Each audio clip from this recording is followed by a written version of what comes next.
আপনি যে অবস্থানে থেকে অসুখী, এই অবস্থানে আসাটা অনেকের কাছে স্বপ্ন।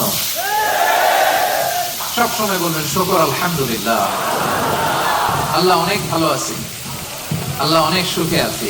শুকর গুজার হবেন, কমপ্লেন করবেন না এইটা নাই ওইটা নাই। কিন্তু কত কিছু যে আল্লাহ দিয়েছে ওইটা লিস্ট করলে লিখেও শেষ করতে পারবো না, ঠিক কিনা?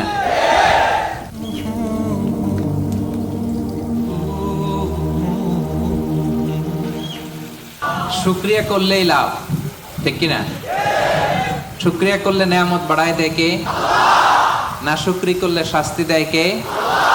আল্লাহ বলেন লা ইন শাকারতুম লা আযীদান্নাকুম, যদি নেয়ামতের শুকরিয়া করো আমি আল্লাহ নেয়ামত আরো বাড়ায় দিব। বেতন 2000 রিঙ্গিট, এটারে 3000 বানাই দিতে পারে কে? পারে না উনি? ওনার ধনভাণ্ডারে কমতি আছে?